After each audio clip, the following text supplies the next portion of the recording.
On the first half, we're fighting two waves of enemies, starting with two construction mechs. As soon as the stage starts, I like to run slightly behind them and stand there for a couple seconds, and this causes them to walk past you and towards each other, giving you a nice grouping to start the fight. Here I'm using an overloaded team with Beidou and Xiangling as my core damage dealers. Beidou especially is really powerful on this half because her burst achieves insanely high DPS when you're fighting just two enemies that are close together. Combined with Xiangling's burst, we also get lots of overloaded reactions, which gives us even more AoE damage, and that allows us to take down both mechs at the same time and fairly quickly at that.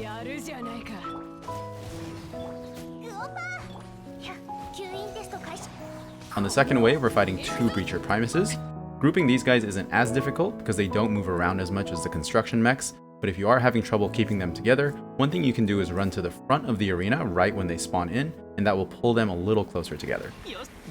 Shortly after they spawn, they put up their Dendro shields, and you can break these with a Fontaine character using an Uxia or Numa aligned attack. If you are stuck in version 3.7 like me and you don't have any Fontaine characters, Electro attacks are also very effective at breaking these shields.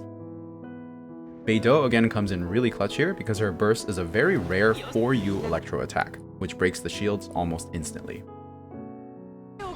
After their shields are down, we get a pretty decent window to deal damage, and as long as we don't push them apart, most teams with good AoE damage can defeat them pretty quickly. That having been said, I don't recommend using a Dendro-based team, even though they normally do have great AoE damage. The Breacher Primuses have very high Dendro res, so your clear will naturally be a little slower if you're dealing mostly Dendro damage.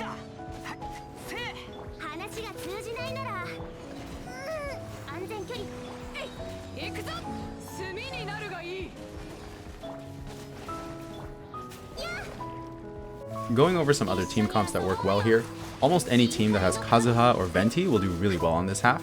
This includes teams like Child National, Hyper Carry Raiden, and Permafreeze teams.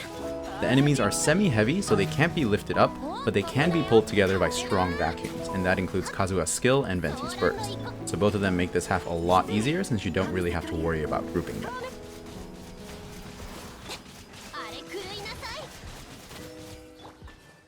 If you don't have either of these strong Anemo supports, don't worry, you can still use the grouping tips I mentioned earlier, and really any team that has decent AoE damage will work here.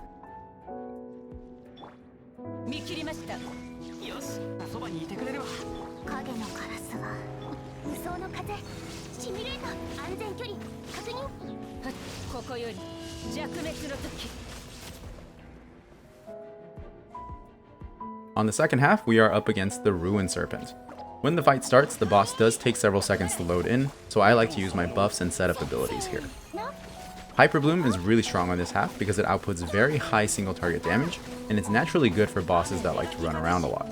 Here I'm using a pretty budget Hyper Bloom team, but of course if you can upgrade it with characters like Nahida, Yalan, or Alhaitam, by all means do so.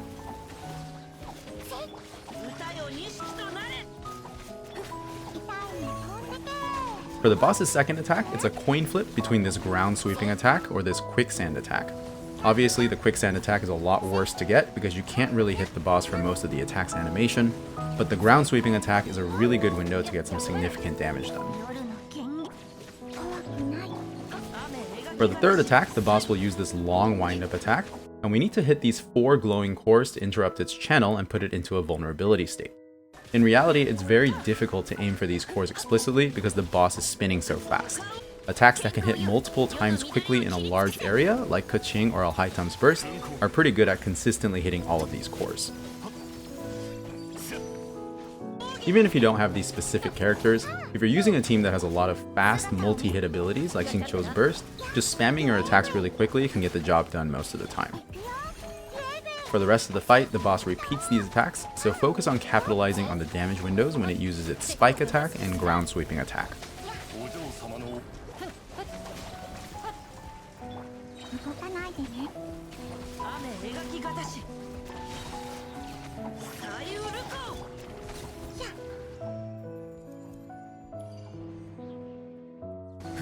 One Hyper Bloom variation that's very strong here is the Nahida Alhaitam Hyper Bloom team.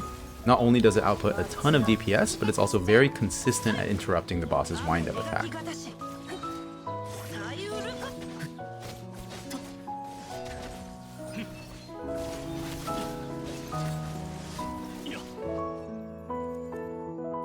Even if it's not Hyper Bloom, most teams that can deal high single target damage do pretty well on this half. That usually means team comps that use Xingqiu like Raiden National or Hu Tao teams.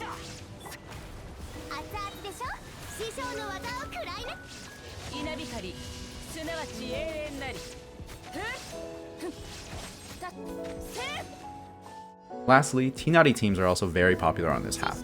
Being able to trigger Quicken and Spread from far away with his charge attacks means that he can consistently deal damage throughout the fight, no matter where the boss goes.